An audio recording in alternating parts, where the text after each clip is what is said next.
Hi guys, it's Christy from Retail Bliss. I'm back with another video, and this time we're talking about 3 ways that you can use Mailchimp or any other service provider that you use for email to generate more revenue. So let's get started.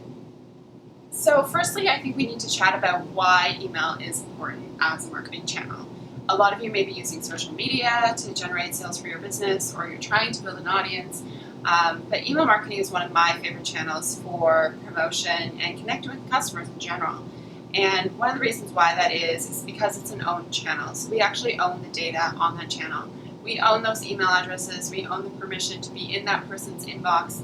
And it's personal. It's direct. We know we're getting into their inbox, sometimes their spam folder, but mostly in their inbox because they've opted in directly to hear from us. So as a brand, my fashion brand Encircled, we know that we're speaking to someone directly, and sometimes with social media, you don't know who's hearing your message.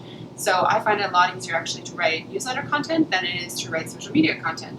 Another thing I like about email newsletters is that they are clickable. So you can put hyperlinks in, they can directly link back to your store, and because of that, you can actually track from them. So you can know what links are being clicked, how often they're being opened, how much revenue each newsletter is generating, or each kind of newsletter element that you sent out, which is pretty cool. There's not a lot of social media platforms that can tell you that type of information, although I would say Facebook is probably one of the better ones at that. But again, it comes down to really knowing your customer and knowing how you want to communicate with them. But for me and my customer base is Encircled, and even for you, obviously, because you're reading this blog and watching this vlog, you know that email marketing is important to you and it makes a difference. So that's why it's so important. If I haven't sold you on it, then stop watching the vlog. But I think it's really important, and there's 3 easy ways I'm going to share with you now that you can generate more revenue. So let's go. So let's chat about a couple of ways that I think you can start using Mailchimp, which is my personal favorite email provider. By the way, this is not sponsored by them. I just love their platform to generate more revenue today. So the number one thing I'm going to suggest is to beef up your opt-in forms. Now, what is an opt-in form? Let's start there. So an opt-in form is basically an email form on your e-commerce store where people can put in their email and opt in to your newsletter to hear more from you. So this is really important because you definitely want to build your list. Otherwise, when you send out your email newsletter, you're speaking to nobody. So having that form is important. A lot of e-commerce platforms such as Shopify, Illusion, Squarespace come with maybe one in the footer. And I always cringe when I go on a website and I see the standard boilerplate text on there that says like, sign up for news and updates, put in your email, and it's just like, who would actually sign up for that? I'm not really sure. Maybe your friends and family, but you really want to work on creating a compelling opt-in offer. I'll put some links below where you can actually, in the blog post, read more about why that's important. From some of the greats, as well as some resources on my blog too. But what I think you should be using Mailchimp for, or whatever email software provider you're using, is to create a secondary or tertiary form. So they can actually create the code to create a Lightbox pop-up, which is those pop-ups that come up on your site. Embeddable opt-in forms, so ones that you can put into a blog post or actually a product page. Or actually, you can actually link in with Facebook and create a actual page on your Facebook page, or a direct link to an opt-in form off of, say, Twitter or something like that, using just a hyperlink. So there's lots of opportunities there. So really take focus on that opt-in form. Use your mail provider, whomever it is, to create additional ones, because the more visibility to that form, obviously the more people opt in. And then the second part of that is spend some time thinking about why people would sign up for your newsletter. What is it about your brand that you can help add value to the inbox of?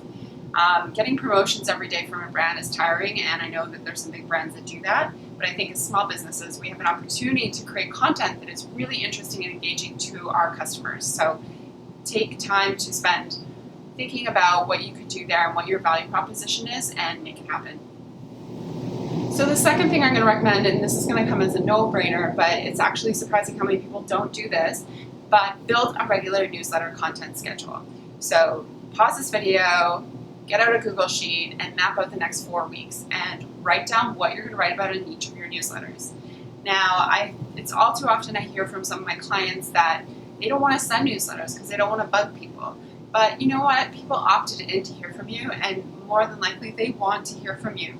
So it's not about spamming people. It's not about sending them irrelevant stuff all the time. It's about figuring out, like I talked about in point one, what does your audience want to hear from you? So that's super important. The other thing about that is really that you want to build some consistency and rigor so that people can expect your email. Of course, if you email people once a year, they're going to unsubscribe because they forgot that they subscribed to you in the first place. But if you start to cultivate an ongoing relationship with your subscribers and readers, that becomes really great. What you can do in Mailchimp too is you can build a template. So a newsletter template that every week you have the same content or type of content in each section of the template. And then that makes it really turnkey. You just go in there every week, start an email, drop in your content, drag and drop, super turnkey, and then schedule it out. The newsletter is one of the most important channels for my brand Encircled because it does have that connection point. We know that we're getting into people's inboxes. We know that we're truly building an emotional connection there. So do spend the time. If you're not comfortable with once a week, try to do every other week. And see how that feels for your brand. But I definitely encourage you to use your email software provider to help facilitate the delivery and scheduling and making that process more easy. The third thing you can do with Mailchimp or any other provider is utilize their automation sequences. So what is an automation sequence? So what you may know as a consumer or an e-commerce entrepreneur is that when you sign up for an email newsletter, sometimes all of a sudden you start getting not just like newsletter content, but you get very specific tailored emails and you're kind of like, is somebody like know who I am? Do they know that I'm new on their list? And yes, the answer is probably yes. So in a software like Mailchimp, when somebody signs up for, say, Encircled's list, it automatically triggers a workflow whereby it takes it through the journey of Encircled. It talks about why we do what we do, our purpose, and then I think there's 4 emails, and the last email is actually a coupon code for purchasing on our store. And then we have another automation sequence that happens when somebody hasn't made a purchase in over 90 days. And then it starts kicking out a series of emails, and they progressively get more aggressive, I guess, in terms of discount and offer over the next, I think, couple weeks or something like that. And I know a lot of people are very uncomfortable with things like this, but I have to say we did one recently, and it just started to turn through the emails. And the other day we got probably 10 sales from it alone. So that was pretty cool. So I have to say, spend some time crafting that experience. Don't just say, okay, 10% off in one email. Think about your story as a brand. See how you can communicate that and really bring people back into the fold and understand what your customer wants from you.